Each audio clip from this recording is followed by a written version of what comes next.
Olá, olá, sejam todos muito bem-vindos a mais um episódio do Clube Criminal, o podcast mais amado da advocacia criminal, gravado todos os dias, né, na temporada anterior, gravado diariamente na temporada anterior e agora gravado nas segundas e quartas-feiras. Até errei aqui, que agora nessa temporada é só segunda e quarta. Então, toda segunda e quarta, você que quer acompanhar a gravação ao vivo, basta ir nos Instagrams Thiago Bunin, Criminal na Prática e João Ricardo Batista para você acompanhar a gravação ao vivo, meio-dia, horário de Brasília. Quer assistir os episódios anteriores? Basta você vir aqui no Spotify e escolher todos os episódios que você queira assistir. Quem vos fala é João Ricardo Batista, um advogado que ousa ficar fazendo júris por todo o Brasil e dizem que fiz júri até na Lua. Com vocês, quero chamar Rodrigo Alvarez, o defensor há mais de 10 mil anos.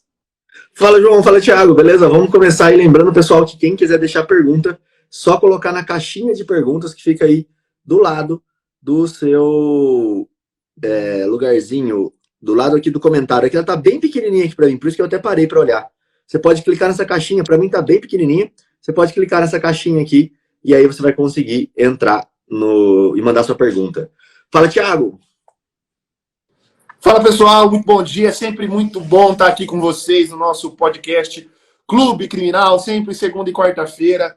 O João já explicou para vocês como é que funciona, já explicou onde vocês podem ver o replay da nossa aula. Eu só quero dizer que esse é o único podcast que você vai encontrar aqui no Instagram e em outras redes sociais que fala tudo, sem pudor, sem papas na língua, sem corte, sem nenhuma gravação e sem nenhuma edição. Gravo totalmente ao vivo, onde a gente fala tudo sobre direito penal, sobre processo penal e sobre a advocacia criminal. Beleza? Bom, e hoje a gente está aqui para fazer uma live de perguntas e respostas para vocês. Como é que funciona essa live? João, tá aparecendo aí para você? Porque o Rodrigo falou que para ele tá ruim, para mim também tá ruim. Vamos lá.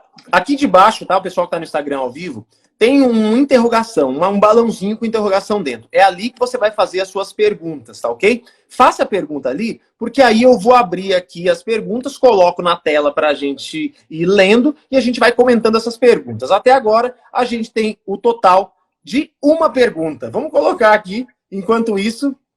Peraí, você pode... Vixe, não tá dando para colocar a pergunta aqui. Tá aparecendo uma tela assim, ó. Você pode receber perguntas quando os indicadores visuais estão ativados, mas não é possível mostrá-la na tela. Então tá bom, vou só, não tá me autorizando eu colocar a pergunta na tela. Será que foi alguma coisa que você apertou aí, João? Não, eu já teve uma outra live minha que teve isso. Estranho. Vamos lá.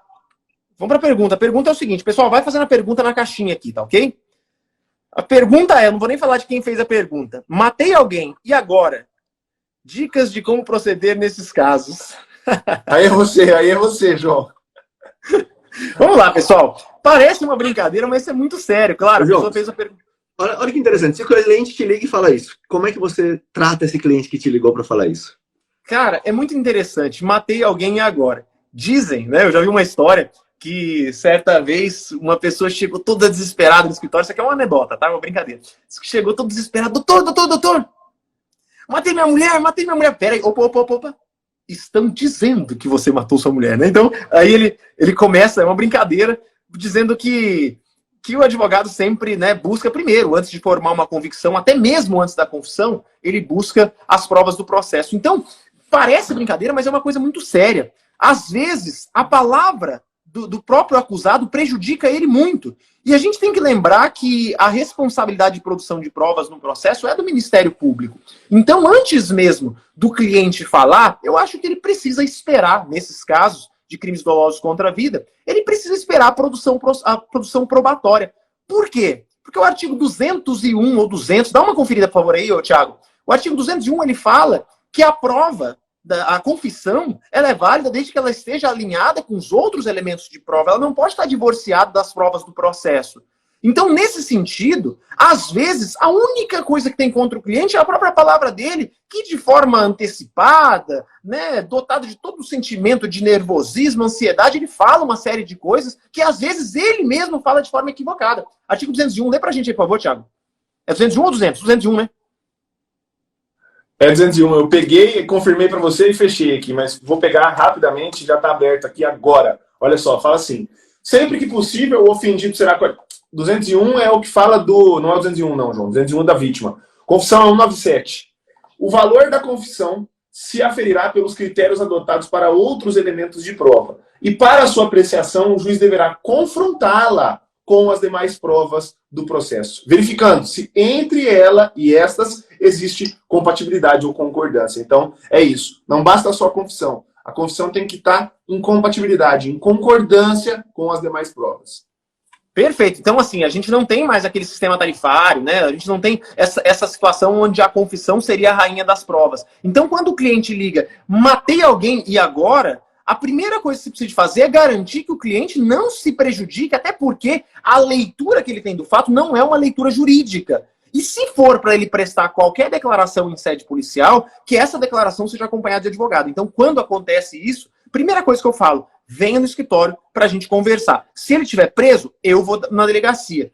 Primeira coisa que a gente garante é, se a versão do acusado em nada vai beneficiá-lo, melhor ele ficar em silêncio naquele momento, esperar a produção de provas, e aí depois da produção de prova ele se manifesta sobre as provas. É assim que funciona, pelo menos nos meus casos, né? Isso é para criar alguma coisa ilícita, irregular no processo? Não. Muito pelo contrário. É para garantir um direito dele. Ele tem o direito de permanecer em silêncio, ele tem o direito de não se prejudicar. Agora, muitas vezes o que ele fala, para além de levá-lo mais próximo de uma condenação por homicídio, às vezes acaba levando ele para uma qualificadora, uma situação de que aumenta ou agrava a pena, que nem é justa ou lícita no caso dele. Então a gente tem que ler. O ouvinte que está escutando isso, que está assistindo isso, ele tem que entender que não há só dois resultados no tribunal do júri. Não é só condenação ou absolvição. Muitas vezes a confissão dele, né, não prejudica no resultado, digamos que seria condenatório de qualquer jeito, mas prejudica em levar uma causa de aumento de pena, uma qualificadora que não existiu, e aí por uma manifestação precipitada dele, ele acaba abrindo margem à imputação de qualificadoras ou causas de aumento, majorantes, agravantes,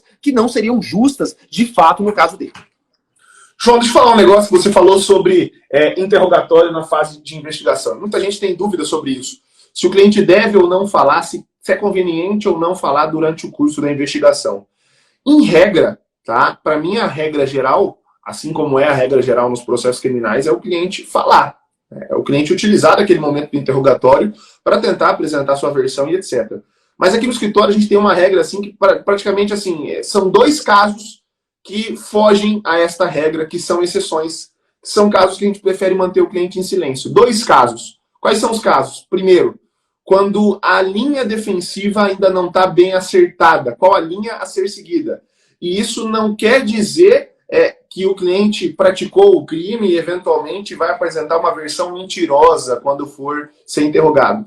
Isso quer dizer que não está ainda muito claro o que ele vai falar ou não. Porque às vezes, né, nem sempre a verdade bem contada com todos os detalhes, ela traz um resultado favorável para a defesa. Então, eventualmente, a gente precisa pensar e alinhar o que vai ser falado ou não, e naquele momento ainda de interrogatório na delegacia, isso não está bem alinhado, isso não está bem construído, isso não está bem instruído com provas que a gente podia colher documentais, com testemunhas, etc. Então, quando eu não tenho certeza sobre qual vai ser a versão do cliente, para não correr o risco dele dar uma versão na fase de investigação e depois em juízo mudar essa versão, ainda que em detalhes, tá? Eu prefiro que ele fique em silêncio. E a segunda situação que eu prefiro que o cliente fique em silêncio, tá? É quando esse depoimento é prestado em investigações do Ministério Público. Por quê? Porque, por experiência, na maioria dos casos em que o Ministério Público investiga, aquilo que o teu cliente fala no interrogatório, ainda que seja verdade, o Ministério Público, na própria denúncia, já rebate. Tá? Isso acontece muito em grandes operações. Na própria denúncia, ele já rebate o interrogatório do teu cliente. E óbvio, né? Quando eu falei dois casos aqui, é porque esse, para mim, nem é uma exceção. O cliente só senta para ser interrogado se você já teve acesso a toda a investigação. Se você não teve acesso ainda, né, a qual é o tamanho da investigação, o que tem colhido já contra o seu cliente, meu cliente não vai ser interrogado mesmo. Ele não vai falar. Não é nem que ele vai comparecer e ficar em silêncio. A gente nem vai, tá? A gente nem vai. Então, tem uma pergunta interessante, que é a seguinte. Quando o réu não vai, por uma abordagem dessa? Ele pode responder por um crime? Por exemplo, de abuso de autoridade, não, mas desacato, descumprimento, de ordem judicial, alguma coisa assim? Qual que é a opinião de vocês? A intimação do réu, ou mesmo da testemunha, gera um crime de desobediência, se ela não for, como vem escrito, né? Você já viu na intimação bem escrito? Tava falando aqui com o Jefferson agora sobre isso. Da testemunha, sim, tá, Rodrigo? Da testemunha, sim. A testemunha, ela é obrigada a comparecer, tá? Obviamente... Mas em sede policial? Em sede policial também, ela é obrigada a comparecer. Testemunha é obrigada a comparecer, tá? Porque a testemunha tem obrigação de dizer a verdade. A obrigação de dizer a verdade não se estende só para o interrogatório em juízo, também para o interrogatório extrajudicial, tá? Para a testemunha. A testemunha, ela é obrigada a comparecer. Óbvio que se essa testemunha acha que algo da investigação pode recair sobre ela, eu tenho até um artigo escrito no Conjur sobre isso, e tem um HC que a gente obteve aqui no escritório no STJ, inclusive um HC, uma decisão no plantão do STJ, que era uma cliente que ela era investigada e foi intimada para depor como testemunha pelos mesmos fatos em uma outra investigação. E a gente não queria ir, né? Porque quando ela foi interrogada na fase de investigação, ela ficou em silêncio. A primeira vez que ela falou foi em juízo, tá? Então, se a testemunha acha que pode recair algo sobre ela, aí eu aconselho a procurar um advogado e esse advogado tomar providências antes, tá? Dessa intimação. Agora, o réu, discutia isso agora cedo aqui com o Jefferson, o réu, Supremo julgou, né? A DPF 395, salvo melhor juízo, na arguição de descumprimento de preceito fundamental, a DPF 395, o Supremo julgou inconstitucional o 260 da Constituição Federal, desculpa, do CPP, que é o artigo da condução coercitiva, né? Deixa eu até confirmar se o número é esse, é a DPF 395 e acho que é a DPF 444. Lá no artigo 260 do CPP, olha só, a DPF 395 e 444, isso aí, na mosca. O Supremo julgou inconstitucional o 260, que fala da condução coercitiva. E aí, o que eu discutia com o Jefferson aqui no escritório mais cedo era se isso se aplica também para a fase de investigação, e sim, se aplica, tá? E se isso se aplica para qualquer outro método de prova. Por exemplo, o réu foi intimado para comparecer, não para o interrogatório, mas foi intimado para comparecer para um exame grafotécnico. E aí? Ele pode deixar de comparecer nesse exame grafotécnico, nessa perícia e etc., né?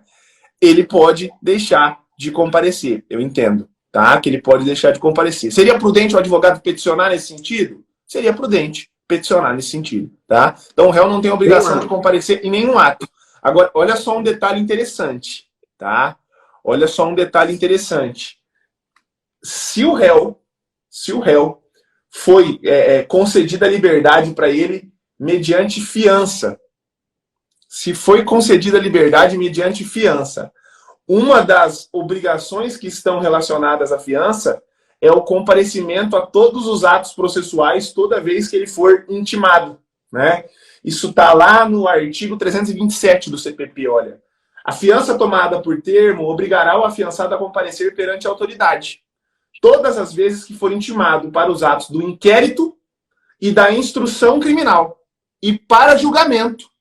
E também para julgamento. Então, a fiança obriga o réu a comparecer em todos os atos. Só que aí, calma lá. João, faz aquele suspense. Porque isso é só aqui. Faz lá aquele suspense. E o João é muito bom nessa hora. Porque o João fala, gente, isso é só aqui. Isso é a cereja do bolo que você só encontra aqui no nosso podcast, no Clube Criminal. Isso é coisa que conteúdo que a gente dá lá nos nossos cursos, que são pagos e etc. Óbvio que lá é muito mais profundo. Óbvio que lá, né, o João e o Rodrigo esmiuçam o conteúdo lá na comunidade criminal na prática, né? Óbvio que eu, no Formando Criminalistas, também esmiuço o conteúdo, dou peças sobre isso, dou modelo para vocês sobre isso aí. Mas quero te deixar aqui um conteúdo importante, que é um conteúdo off, só para quem é nossos alunos. O 327 obriga ele a comparecer. Aí ele teria que ir, mas não obriga ele a falar. Não obriga ele a participar, tá? Porque senão a fiança seria uma exceção ao direito ao silêncio, uma exceção ao nemo tenetur sedetegere, e não existe essa exceção, tá? O nemo tenetur sedetegere, o direito ao silêncio, para o investigado, para o réu, são absolutos. São absolutos. Beleza? Tá? Então, ainda que a fiança obrigue a comparecer, então tome cuidado com isso. Ainda que a fiança obrigue a comparecer, teu cliente não é obrigado a falar e nem a fornecer qualquer tipo de contribuição para a prova que vai ser produzida contra ele. Laudos periciais, exames grafotécnicos, etc. Beleza? Tiago, só Perfeito. uma questão que acontece muito na prática, a gente vê principalmente naqueles vídeos de polícia 24 horas e assim por diante. O policial vai atender a desinteligência e aí ele fala para a pessoa que está lá envolvida naquela confusão, som, qualquer outra coisa, você tem que me acompanhar até a delegacia. A pessoa não está num flagrante, mas ele quer levar ela para colher o depoimento dela, o relato dela. O problema que eu vejo aqui, você até já respondeu isso aí, mas tudo bem, é que ela não sabe ainda se ela é indiciada por alguma coisa ou não, se o policial vai levar ela por conta de algum crime ou não. E nós tivemos até um caso interessante, que um dos nossos alunos lá citou, que o cliente dele responde a um processo porque teria pulado dentro de uma residência, saído dessa residência. A polícia achou estranho a conduta dele, foi atrás, mais ou menos isso, tá? Foi atrás e pediu para que ele acompanhasse até a delegacia. Ele falou que não iria. Aí, nesse momento, a polícia prendeu ele em flagrante por desobediência, por ele falar que não iria para a delegacia, e aí levou ele preso. Mais ou menos isso, tá? Eu tô colocando aqui a história, não é exatamente essa história, mas enfim, não sei se levou ele preso em flagrante ou se ele começou a responder um crime por desobediência, porque ele não quis acompanhar os policiais até a delegacia. Aí que tá. Esse sujeito tem essa obrigação de acompanhar o policial até a delegacia, naquele exato segundo que o policial tá ali, ou precisa ser feita uma intimação com um tempo para que a pessoa possa se organizar para ir lá, para entender o que está acontecendo, enfim. Eu acho que a polícia só pode conduzir a delegacia, né? Porque é justamente isso que fala essa DPF, a DPF 395, né? Que não existe mais a condução sobre vara e etc., que eram as antigas condução coercitiva, catavam os caras, jogavam na viatura e levavam para a delegacia. Isso só pode acontecer se a pessoa está em flagrante de delito. Né? Só pode acontecer se a pessoa está em flagrante de delito. Numa situação nebulosa como essa, Rodrigo, a polícia vai conduzir primeiro para depois analisar se está em flagrante de delito ou não, concordo. Tá? Eu tenho um caso aqui no escritório que o sujeito foi conduzido pela polícia para a delegacia, entendiam que era flagrante de delito, foi comprovado que não era, porque era um homônimo, saiu um boato, fulano de tal praticou um crime, a polícia já estava na hora no local, foi atrás e encontrou um outro fulano de tal com o mesmo nome, cliente meu isso aí, tá? O nome do cara é João da Silva, isso aí aconteceu, tá? Entramos com ação contra o Estado, ele ficou 4 horas na delegacia, recebeu uma indenização de 30 mil reais, por 4 horas na delegacia. Tá? Porque pegaram ele no bar dele, na frente de todo mundo, a polícia saiu fechando o bar do cara, né? Então, isso daria direito a uma indenização depois. Agora, a pergunta é outra, vamos pro lado do processo penal. E se pegam o cara nesse ambiente, não sabe se ele é réu, se ele é testemunha, o que ele é, e levam ele para a delegacia, ouvem ele sem advogado, sem dar para ele o direito ao silêncio, e aí, o que acontece depois? Eu entendo que se esse sujeito depois passa por status de investigado, aquele primeiro depoimento dele é prova ilícita. É prova ilícita. Aquele depoimento dele não tem validade. Por que não tem validade? Porque não permitiram para ele o direito de se entrevistar com o advogado e de estar acompanhado ao advogado e não deram para ele o direito ao silêncio. Então eu entendo que esse depoimento dele é nulo. Eu tenho um caso aqui no escritório que é bem complexo. Estavam correndo 2 investigações ao mesmo tempo. Olha que loucura. 2 investigações em 2 órgãos do Estado diferentes. Num órgão ele estava sendo tratado como testemunha e no outro órgão ele já estava sendo tratado como investigado. Mas ele alega que não sabia disso. Então aqui ele sempre foi ouvido como testemunha e essa investigação não foi para frente, essa aqui ó, não foi para frente. E aqui ele achava que também era testemunha e foi ouvido sempre sem advogado. Só que no termo de depoimento dele consta, como de praxe, que foi garantido para ele o direito ao silêncio, que foi advertido que ele não era obrigado a depor, etc. Mas ele fala que isso nunca foi falado para ele. Né? Mas ele assina o termo de depoimento. Ele assina. Então, é algo que a gente sempre fala, né? A gente sempre faz essa brincadeira, o João faz muito essa brincadeira quando vai chegando no final de semana, tá? O Lucas Sá, amigo nosso, estava falando com o Lucas aqui por telefone antes de começar essa live, que ele me ligou para a gente discutir um caso sobre interceptação telefônica. Se você for preso ao final de semana, né, Não vá para a delegacia sem um advogado. Não compareça nunca à delegacia sem um advogado. Jamais pise numa delegacia de polícia sem advogado. Ah, quem não deve não teme. Cuidado, tá? Cuidado, porque você pode ser pego numa enrascada, você pode ser colocado numa ratoeira sem perceber que está entrando na ratoeira. Rodrigo, show de bola. Minha visão também é essa. Eu sempre falo que delegacia não é piquenique pra você ficar conversando fiado, né? Quer dar entrevista, vai no João, né, João? Tinha as comunidades antigamente, enfim, não é do seu tempo. Mas, vamos lá. Eu concordo com o Thiago, tá? Eu acho que a saída, inclusive, para este caso, é você alegar que ninguém tem a obrigação de acompanhar a polícia, ser conduzido para lá. Eu discordo um pouco dessa questão de ser um crime de desobediência se eu não cumpro um mandado de intimação, porque tem outras formas de o policial poder obter esse depoimento, tá? Inclusive judicial, pelo menos na delegacia. Em juízo, se a testemunha não vai, ela vai receber uma multa. Por que lá na polícia ela tem que responder a um crime de desobediência? É que normalmente tem essa opção, né? Olha, você vai responder, você vai ter uma multa e pode responder a um crime.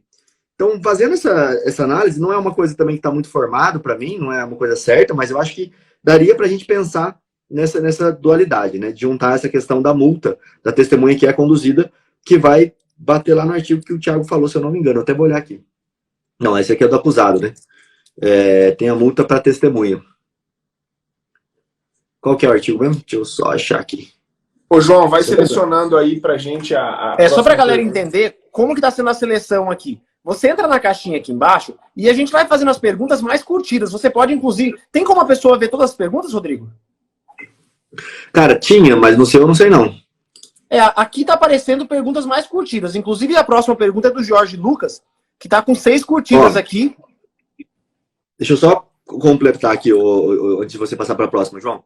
O artigo 219 do CPP fala: o juiz poderá aplicar à testemunha faltosa a multa prevista no artigo 453, sem prejuízo do processo penal por crime de desobediência e condená-lo ao pagamento de custas. Então, a minha tese aqui vai cair por terra com vocês, porque eu não lembrava dessa parte, sem prejuízo do processo penal por crime de desobediência. É o que normalmente, no dia a dia, isso não acontece.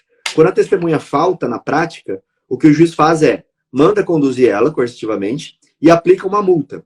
E aí, se a testemunha é do MP, vou até falar uma maldade aqui, normalmente eles dispensam essa multa. Tô brincando, tá, pessoal? Mas, assim, normalmente, pelo menos no juízo onde eu trabalho, se a testemunha tiver uma justificativa para ter faltado, ela nem precisa de muita comprovação. Se ela tiver uma justificativa para ter faltado, normalmente ela consegue a dispensa dessa multa e é muito raro abrir um processo de crime de desobediência porque ela não foi, tá? Então, o que eu falei aqui não vai encaixar tão bem porque eu não lembrava dessa parte. Mas, enfim, é isso. João, eu tenho uma pergunta aqui que eu achei também, mas pode fazer a sua primeira, depois eu faço essa. Tá, sem áudio. A pergunta parece um pouco genérica, tá? Ela é ampla, só que foi a mais curtida e eu tenho certeza que é uma dor dos advogados. O Jorge Lucas perguntou como iniciar na advocacia criminal sem escritório? Pergunta que foi a mais curtida até agora, tá? E depois tem uma da Linda aqui falando sobre prospecção de júri. Depois a gente vai para essa. Então você que está assistindo, entra aqui nas perguntas e curta aquela que você acha mais relevante para a gente colocar numa ordem de preferência aqui. A pergunta do Jorge Lucas, não estou conseguindo colocar na tela, é: como iniciar a advocacia criminal sem escritório? Posso fazer uma começar? Outra? Quero fazer uma outra e você começa. Vou fazer uma outra pergunta e você começa. Manda ver. Como iniciar na advocacia com um escritório físico hoje em dia? Eu acho que essa pergunta ela é mais difícil de responder do que a segunda. Mas vai lá, João. Exato. Eu vou começar essa pergunta, né? Como começar a advocacia sem escritório, depois do Rodrigo com o escritório, né? Te falando uma coisa. O que é escritório? Ele tem que conceituar escritório. O meu escritório principal hoje, eu vou falar para vocês qual é o endereço. É www.instagram.com.br. Esse é o meu principal escritório. É a minha principal fonte de captação. É a minha principal fonte de comunicação com o meu cliente. É lá que o meu cliente vê aonde eu tô. Muitas vezes é por lá que ele me manda o primeiro contato. Eu tenho pessoas para analisar os meus directs para saber quem que é cliente que está chegando pelo Instagram. Então eu te digo a primeira coisa: dê valor para o marketing digital, tá? O escritório físico, hoje em dia, para o advogado que está iniciando, às vezes ele é dispensável. Por quê? Eu falo e repito isso aqui. Ninguém vai contratar uma parede. Ninguém contrata mesa. Ninguém contrata esses livros que trataram do Thiago. Contrata o quê? É a mente do Thiago. É o que ele fez com esses livros, é o que ele estudou. Agora, se ele tem um espaço físico para atender o cliente, às vezes isso é dispensável. Se o Thiago hoje ficar sem escritório, se pegar fogo no escritório dele, ele pode me atender na casa dele, no supermercado. Eu quero ser atendido pelo Thiago Bunin. É assim que funciona. O meu cliente vem no meu escritório, mas ele poderia ir em qualquer lugar porque ele quer contratar o João Ricardo. É a mim que ele quer contratar. Então eu acho que a primeira coisa que o advogado tem que se preocupar no momento que ele se forma, no momento que ele começa a advocacia dele, é o ganho de autoridade. Claro, o escritório físico, bem estruturado, bonito, ajuda você a dar conforto para o seu cliente. Ajuda João, você quem... Oi. Preciso até te interromper, porque você falou algo que é perfeito. Eu posso mostrar na prática para vocês isso. Em 2015, a primeira sociedade que eu tive de advocacia, eu tive 2 sociedades antes de me estabelecer sozinho. A primeira sociedade que eu tive, ela acabou com 3 meses de formado, que era uma sociedade com os sócios, com os sócios que tinham formado comigo, e ela acabou. E eu voltei para casa da minha mãe, no mesmo escritório que eu estudei para a prova da OAB e que eu estudei para todas as minhas provas na faculdade. Só que eu já dava aula para a OAB nessa época, tá? Eu já dava aula em cursinho preparatório para a OAB. E o meu primeiro cliente nessas condições, depois que tinha acabado essa minha sociedade, eu atendi na minha casa, nesse escritório que eu tinha na minha casa, tá? E lá eu fechei, eu lembro na época, 2015, um contrato de R$10.000. Era um contrato muito bom para mim naquela época. Nossa, R$10.000 era um contrato muito bom para mim naquela época. Para defender esse cliente. E por quê? Porque eu já tinha isso que o João falou, a autoridade. Né? E a minha autoridade, né, eu conto essa história, eu criei dando aula, sendo professor e etc. E você pode criar essa autoridade de outras formas. Se especializando, mostrando que você é um especialista na área criminal, fazendo como o João faz, mostrando que ele é um cara que é um especialista em júri, uma referência no júri. Você pode escolher como que você vai criar essa tua autoridade. Então, é exatamente isso que o João falou. O espaço físico hoje não é tão necessário. A Melina falou aqui nos comentários que o OAB hoje já tem, né, escritórios, coworkings, né? A OAB já tem esses coworkings e outra. Se você não quiser o coworking, você pode procurar um advogado parceiro. Eu já abri o meu escritório para advogados que estavam no começo da profissão para atender alguém, para fazer uma parceria comigo. Tenho certeza que o João já fez isso também. Então, tem essa possibilidade também se você não tem o teu escritório. Ô, Thiago, isso que você falou é sensacional, sabe por quê? Eu sempre tenho uma frase que eu falo e repito, aprendi com meu amigo André Colares, a gente precisa, antes de ser interessado, ser interessante. Eu fico imaginando um advogado que chega para mim e fala assim, João Ricardo, tô querendo aprender júri. O que eu posso te ajudar? Posso fazer um relatório do seu processo? Posso te acompanhar? Posso carregar sua maleta? Sei lá. Ele, de alguma maneira, me ajuda. Esse advogado sem escritório, ele chega para mim e fala assim, putz, João Ricardo, olha, arrumei um cliente, não tem onde atender. Você acha que eu vou negar para ele? Falar assim, não, eu vou falar o quê? Pode atender no meu escritório. Olha aí, tô te dando alternativa barata, de graça, para você ter estrutura física para atender seu cliente. Se não tiver relacionamento como esse, poxa, tem um monte de cowork aí que você paga por hora. Lugar bonito. Em todas as cidades tem. Nas capitais, sobretudo, tem, né? Você paga um cowork ali, paga um escritório de aluguel por hora, e aí atende o seu cliente num local legal. Eu conheço advogados que, inclusive, ele já falou para mim, olha, o meu cliente acha que aqui é o meu escritório físico. E de fato é. De fato é. Ele só tem uma forma diferente de pagar. Então a gente tem que tirar esse preconceito, falar, se eu pago mensal o meu escritório, aí é o meu escritório. Agora, se eu pago por hora, não é o meu escritório? Claro que é o seu escritório. A quantidade de tempo que você paga, se é mensal, só você, se você é exclusivo na sala, isso não tem a menor importância. Aquele ali é o seu escritório. E saiba de uma coisa, escritório hoje em dia, escritório físico, é dispensável, tá? Te ajuda futuramente você precificar melhor os seus honorários, dar conforto para o seu cliente, você ter um local só para você estudar, sem geladeira para te atrapalhar, sem parente para te atrapalhar em casa, você te ajuda, claro. Mas se não tiver, esse não é o fim dos tempos, não é o fim da sua carreira, muito pelo contrário. Quem sabe é uma maneira de você economizar dinheiro. Aluguel, secretária, conta de luz, conta de água, que podem ser implementados em outras coisas, como Google Ads, para captação de clientes, como de outras maneiras você aplicar esse dinheiro no começo da advocacia para crescer, e não, né, o aluguel, as contas, elas são um decréscimo, elas são um passo atrás. Peraí que o Rodrigo voltou aqui, vou colocar ele. Coloque ele aí que ele E caiu. vamos para a próxima pergunta. Vai lá, João, vamos para a próxima. Vamos lá. Eu vou seguir a ordem de votações aqui. A Linda e Silva perguntou algo muito interessante aqui, acaba sendo uma pergunta mais direcionada a mim, mas que aí vocês podem complementar também. Diz a Linda, como o doutor João conseguiu tantos casos, especificamente de júri? Quais as estratégias encontrou para, entre aspas, encontrar esses casos, ou melhor, para esses casos chegarem até ele? Então ela quer saber de prospecção de júri. Como eu consegui tantos clientes no Brasil inteiro e como eu fiz para encontrar esses casos, essas causas. Vamos lá, pessoal.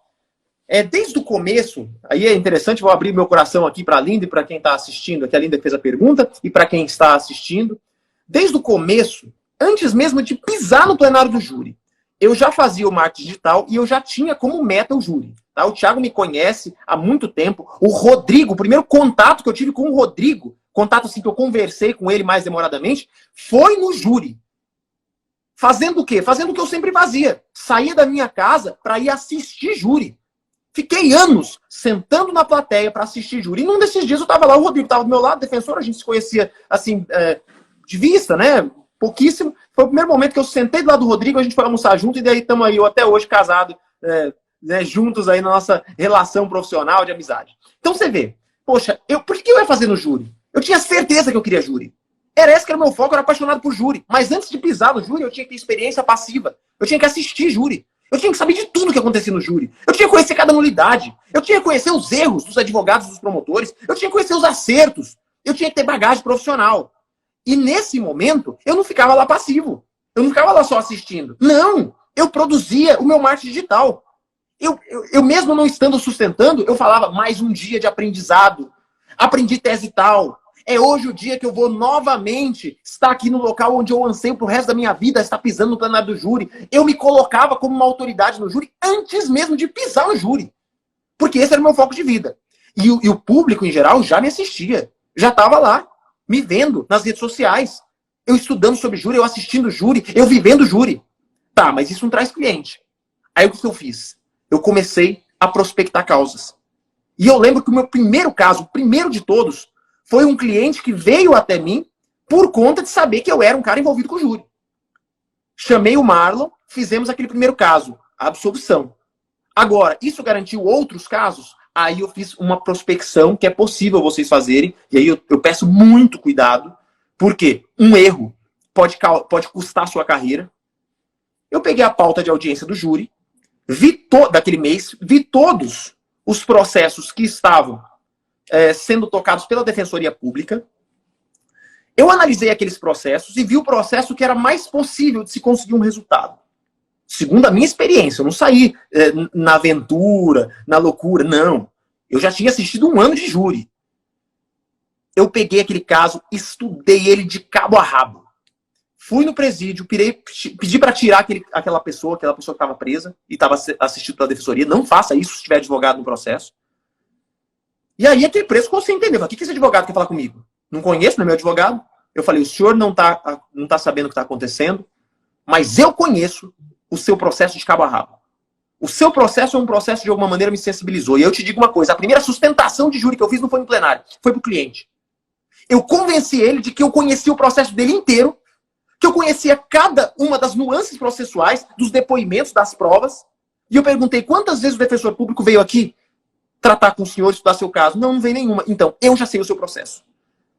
E aí eu convenci aquele cliente de que ele me confiasse a causa dele pro bono. E falava, não estou te prometendo resultado. Eu sou um advogado que tem um júri na minha carreira.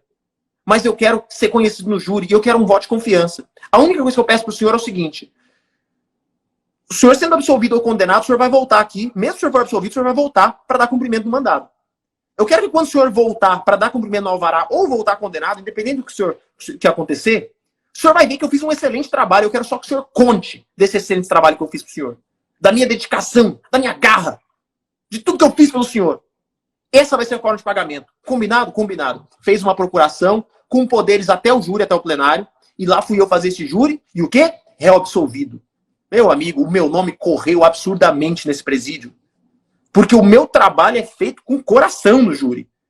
E aí eu te digo uma coisa, antes de você prospectar, se forme como tribuno, seja um tribuno, faça cursos de júri, leia todos os livros de júri. Você tem que ser um bom advogado. Antes de prospectar, você vai prospectar sem ser um bom tribuno?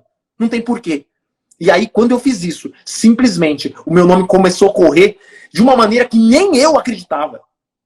Porque eles viram em mim um cara totalmente comprometido com a defesa no júri. Era isso que vocês conhecem. Eu tô falando aqui, parece que eu tô sustentando no júri. Então isso fez o meu nome correr rapidamente. A partir de então, desses processos, eu comecei a fazer parcerias com advogados do Brasil inteiro. Esses advogados, né, você que quer fazer parceria comigo, basta você entrar em contato comigo para eu te explicar como funciona, parceria a longo prazo, parceria para um processo só. Mas eu tenho parceria com advogados no Brasil inteiro, que isso me proporciona eu fazer júris no Brasil inteiro. E aí, depois dessas parcerias, ainda tem clientes, né, as redes sociais acabaram crescendo de forma absurda, incontrolável.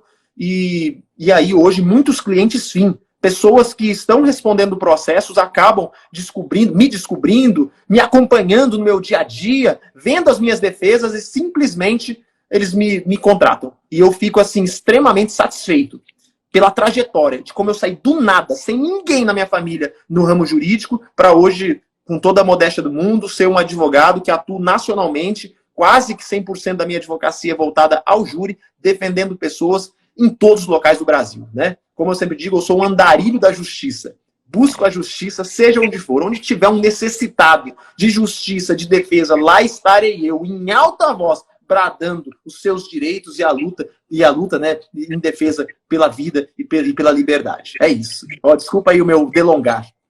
Show de bola. Eu estava ontem conversando com o João e uma parceira dele, advogada, que estava falando sobre esse negócio. Eu gosto de perguntar, né? Comecei a perguntar sobre isso, captação de clientela, que é uma parte que eu, Rodrigo, não faço, porque eu sou defensor público, então os casos chegam até mim em quantidade, vamos dizer assim, mas eles não chegam através de pagamento, né? Então eu comecei a perguntar para eles ali. E ela me falou algo muito curioso. Ela falou, olha, o difícil não é nem captar a clientela, nem você trazer o cliente para o escritório. Depois que você traz é que começa ali a dificuldade, né? E eu acho que uma das maiores dificuldades, pelo menos era a minha, e eu só optei por fazer concurso, porque essa era uma das barreiras e uma das dificuldades que me fizeram desistir da advocacia lá no início, foi como eu vou cobrar de uma pessoa. Eu não sabia cobrar. As pessoas apareciam e falavam, cara, você faz um pedido de liberdade? Eu falava, faço.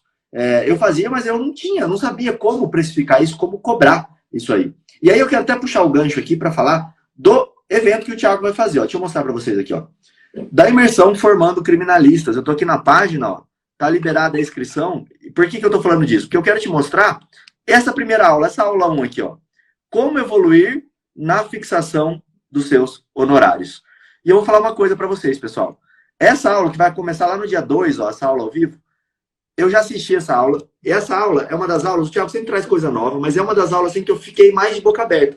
Porque se eu tivesse esse conhecimento, talvez a minha opção lá atrás fosse outra, tá? Fosse seguir pela advocacia. Porque quando você sabe como fechar com o cliente, como aumentar os seus honorários, como precificar, o que você fala para ele, quando você fala para ele, como que coloca isso dentro de um contrato de honorários, cara, isso facilita muito a sua vida. E aí eu vou abrir para o Thiago falar um pouquinho da imersão. Essa aula, Rodrigo, ela é sensacional, né? A gente pensa até, inclusive, olha só, essa aula que vai acontecer no dia 2, ela é gratuita, tá? Gratuita. Você vai se inscrever com o link que está lá no meu perfil. É só ir lá agora, clicar no link e se inscrever gratuitamente. Essa aula é tão boa que eu e o Rodrigo, a gente pensa em fazer um curso só de honorários advocatícios para advocacia criminal. Porque tem muitas diferenças do honorário advocatício na advocacia criminal para outras áreas do direito. E tem muita coisa que se conecta com outras áreas do direito que você precisa saber também sobre honorários. O que o Rodrigo falou aqui, esse bloqueio que o Rodrigo tinha, essa dificuldade que o Rodrigo tinha, a maioria dos advogados, mas a maioria, muito mais do que 50%, possuem esse bloqueio. E é algo tão surreal, né? Porque a coisa que o advogado mais gosta, depois de uma liberdade, de uma absolvição, é receber honorários advocatícios. Essa é a hora boa, essa é a hora da sua contraprestação. E por que você não vê isso como uma hora boa na sua vida? Por que você não curte esse momento de fixar o teu honorário, de reunir com o cliente e chegar a tratar sobre honorários advocatícios? Você tem que começar a ver isso como um momento bom e ver isso como qualquer outro momento. Igual você senta para fazer um habeas corpus, igual você se prepara para uma audiência, tem que ser um momento que você senta na mesa com o teu cliente para tratar sobre honorários advocatícios. pensa bem, quando você entra numa loja para comprar alguma coisa, o vendedor não se sente constrangido ao te falar o preço daquela calça jeans, ao te falar o preço daquele celular, ao te falar o preço daquela tinta que você está comprando para pintar a tua casa. É a mesma coisa você tratando sobre os seus honorários. Agora, tem muitos erros que você comete ao fazer isso e por isso você tem esse bloqueio. Por exemplo, sentar para falar com o cliente sem saber qual que é o valor que você vai cobrar, não saber quais premissas que você precisa ter para saber como que você vai chegar ao determinado valor. E sobre tudo isso eu vou falar nessa primeira aula, que vai acontecer no dia 2 de maio. 100% gratuito, 100% online. Vou te dar modelo de cláusula de contrato de honorários advocatícios. Olha só, não é só uma aula.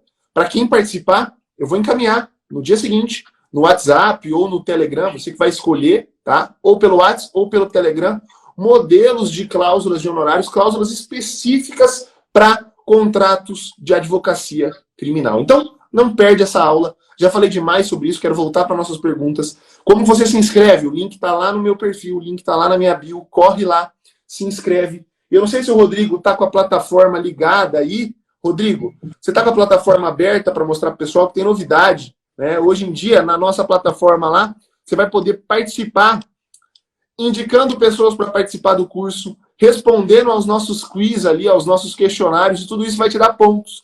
E esses pontos podem te render alguns prêmios, inclusive prêmio em dinheiro, tá? Então, essa quarta edição do Formando Criminalistas tem muita novidade. Dá uma entrada na plataforma, vê tudo lá.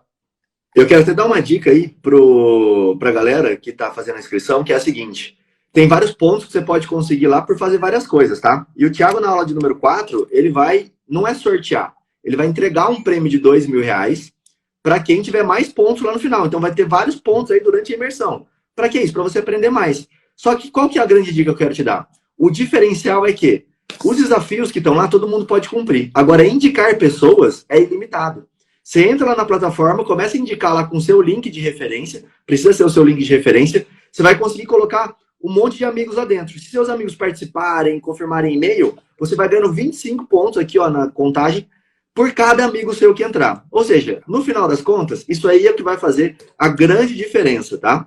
E para quem é aluno, tem um prêmio exclusivo só para aluno que participar, porque o Thiagão estava me contando que não vai deixar o aluno sem prêmio. Vai ter uma premiação só para o pessoal que está falando assim, ó, já sou aluno e me inscrevi de novo. Para quem é aluno, vai ter uma premiação de R$2.000 só para os alunos, uma pontuação separada. Então aproveita. Fala, João. Não, eu só quero falar uma coisa, que a gente passa rápido na informação e não presta atenção no que foi dito. Você que tá aí do outro lado, você ouviu o que o Thiago falou? Premiação em dinheiro. Geralmente um curso, né? O Thiago vai dar 4 aulas gratuitas. É uma maratona da imersão formando criminalistas. E aí? Você já vai assistir de graça. Imagina você assistir um negócio de graça e ainda ganhar dinheiro. É isso mesmo, você entendeu? Prêmio em dinheiro. E para além disso, vai ter outros prêmios. Sei lá, imagina só, a imersão, o Formando Criminalistas, o curso gratuito para você. Quem sabe... Posso fazer esse compromisso já, né, Rodrigo? Pelo menos uma matrícula a gente consegue dar pra galera, né? É o Thiago aí, não é comigo não. É isso que eu quero que vocês saquem, tá? Vai lá, faça a inscrição no site, faça a matrícula ali na imersão, você já vai ver os desafios e aí já começa a pontuar para você concorrer isso aí, inclusive prêmio em dinheiro. Deixa eu só mostrar aqui, pessoal. O que tem? Tem uma tabela de prazos que o Thiago libera para quem responde a pesquisa. Essa tabela, você pode conseguir ela física na sua casa, sem pagar nada, de graça, um livro na sua casa. Só que é só para os 2.500 primeiros, tá? Então já tá chegando no final desses livros físicos. Se você quiser, corre lá e responde a pesquisa. Vai sortear curso da lei, sortear não, né? Vai ter sorteio também, mas vai entregar para quem fizer pontos aí, dependendo, vocês vão ficar sabendo. Curso da lei de abuso de autoridades do professor Thiago, curso de gatilhos mentais que é meu, o método CIA que é meu do João e do Thiago, o pacote anticrime, R$2.000 e o João incluiu mais um aqui, ó, que é a vaga no Formando Criminalistas, tá? Que vem aqui embaixo, ó. Tudo isso você pode ganhar através do quê? Ponto, tá? Então vai lá dentro, cumpre os desafios, vai ganhando seus pontos que a gente vai falar para você durante a semana, os eventos aí, lá até o dia 2, vai ter um monte de jeito de você ganhar ponto. Fica ligado no Instagram do Thiago, então se você não seguir, ó, clica na setinha aqui em cima, já segue o Thiago agora. E olha que legal. Na bio dele. A Melina acabou de falar aqui, já tem gente que falou, ó, que já se inscreveu e já ganhou a tabelinha de prazos. Uma tabela com todos os prazos criminais, prazo de recurso, prazo das manifestações, Todos os prazos criminais aí, prazo do procedimento, tudo que você pensar de prazo criminal tá ali naquela tabelinha com explicações de como usar e etc. Bem legal. Só recebe quem fizer a inscrição, beleza? Show. E participando Nossa, também, Thiago, participando da imersão... A Janaína perguntou aqui, ó, esse benefício do curso também se aplica aos alunos inscritos na turma passada? Claro, Janaína, é justamente isso, tá? Os alunos também participam, também ganham. Aqui a gente não faz só para quem é novo, não.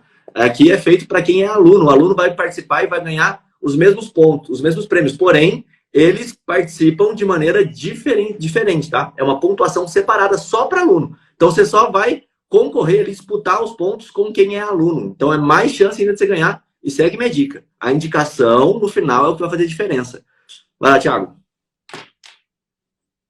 Não, é isso aí. Eu queria dizer para vocês que todas as aulas, tá? Tem material pós-aula também. Então, você vai vir para um curso que é gratuito, a imersão, 4 dias de aula.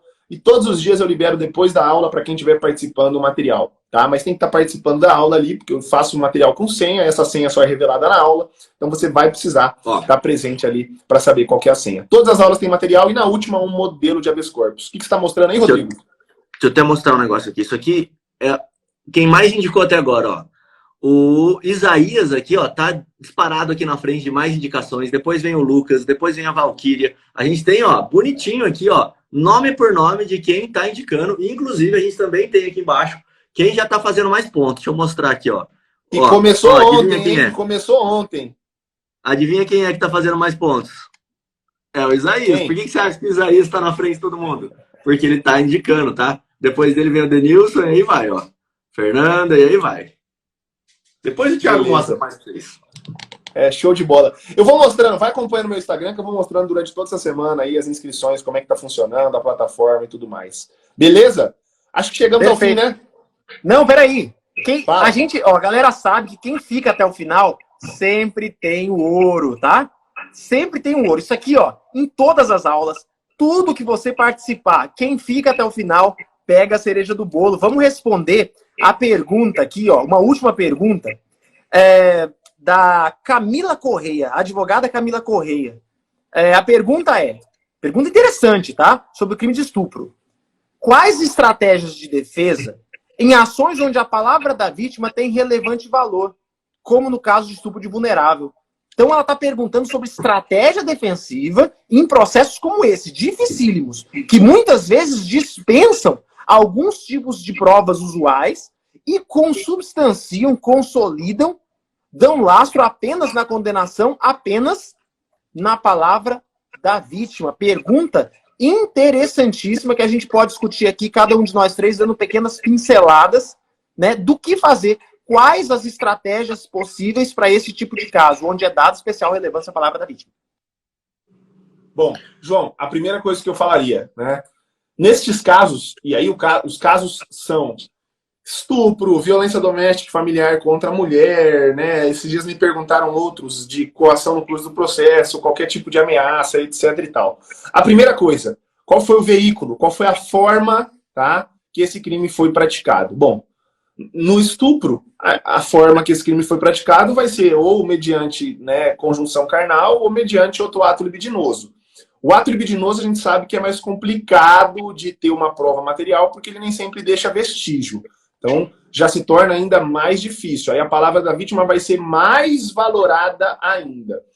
Pegando esse caso do ato libidinoso, que é o mais complicado, é o mais difícil, não vai deixar vestígio, a palavra da vítima vai ser ainda mais valorada, como você pode se defender? Analisando se a palavra da vítima, que não vai ser ouvida muito provavelmente uma vez só, se ela tem harmonia ou não. Se ela é uma versão substanciosa, se ela é uma versão confiável, se a vítima se contradiz, se a vítima acrescenta informações novas, retira outras informações a cada depoimento que presta, tá? Dando um exemplo do meu escritório, esse caso que eu contei aqui, que tinham 2 investigações correndo juntas, era um crime sexual. E a vítima prestou só na fase de investigação 7 depoimentos. Então, cada depoimento ela acrescenta informação nova e retira outras informações. Então isso é muito importante para mostrar que a versão da vítima não é harmônica. Se a versão não é harmônica, pode ser que isso não é verdade. Tá? Você consegue, com isso, levantar dúvida na credibilidade do depoimento da vítima. Beleza? Essa é uma dica crucial. Vamos lá. Se eu pudesse dar uma pontuação com relação a isso, eu diria que a palavra é standard probatório. Tá? No processo, a gente tem uma soma, é um emaranhado, é um conglobado de muitas provas ou indícios, elementos indiciários. Tudo isso, junto, forma a convicção do magistrado para ele condenar ou absolver. O que a gente tem no processo penal? É que para se condenar alguém, tem que ter uma certeza para além da dúvida razoável. Não basta que haja uma dúvida. A dúvida tem que ser razoável. O que o Thiago está falando é exatamente isso. É você, advogado, analisando esse standard probatório, todas essas provas que fazem parte do bojo de provas do processo, e de alguma maneira você mostrando ao juiz, em sede de memoriais, a partir do que você foi construindo durante toda a instrução, seja pelas perícias, seja pelos depoimentos das testemunhas e da vítima, que há uma dúvida razoável que não te autoriza, na condição de magistrado, condenar. Ou seja, a palavra da vítima ela não é sólida o suficiente para lastrear a condenação. E você, advogado, vai criar isso a partir de perguntas na instrução, por exemplo. Na comunidade criminal na prática, a gente tem um curso voltado só para depoimento especial e escuta especializada. Para uma espécie de vítimas que é ouvida em sede policial e também em juízo. Vítimas com qualidades especiais. Na verdade, o que o advogado precisa saber é saber gerenciar essas instruções de julgamento, depoimento especial, escuta especializada, estudo social. Também é possível colher depoimento da vítima. E aí a gente começa a confrontar a palavra da vítima para mostrar, peraí, a vítima de forma reiterada, ela se contradiz em coisas que não deveria se contradizer, que dizem respeito a traumas, que dizem respeito a uma violência. Ou o que ela disse é totalmente contrário à prova pericial. A gente sabe, como o Thiago muito bem disse, que a prova pericial muitas vezes não absolve. Mas a prova pericial, ela diz algumas coisas bem sérias. Por exemplo, se lá na prova pericial foi constatada que não houve rompimento do ímen, a denúncia não fala em penetração. A denúncia fala em ato libidinoso. Só que na palavra da vítima, a vítima fala que houve penetração. Ou seja, a própria palavra da vítima contradiz o que o laudo pericial diz. No final das contas, o que o advogado vai buscar a verdade. Claro, eu sempre disse isso. Nós somos emissários da verdade. A gente postula a verdade no processo. É trazer a verdade material para dentro da verdade formal. Então você não vai estar buscando impunidade, muito pelo contrário. Se a palavra da vítima não é sólida, se a palavra da vítima destoa com a verdade e, acima de tudo, destoa das provas do processo, ela se vê divorciada da produção probatória, é você, advogado, que vai demonstrar isso para o juiz, para mostrar que, nesse caso em específico, diferente dos outros, a gente tem uma situação onde, apesar de saber que se é dada a especial relevância à palavra da vítima, nesse caso, não dá para a gente embasar a condenação só na palavra da vítima, por quê? Ou os outros elementos do processo contradizem o que ela diz, ou a própria palavra dela não tem solidez suficiente para, dentro desse standard probatório, a gente condenar, ter uma certeza de culpa para além da dúvida razoável. Show. E para terminar, só quero fazer um último complemento, que é o seguinte. A gente vê muito advogado, quando atua nesse tipo de caso, né, de estupro, querendo... Deixa eu só colocar aqui, senão o comentário não volta. Aí, voltou.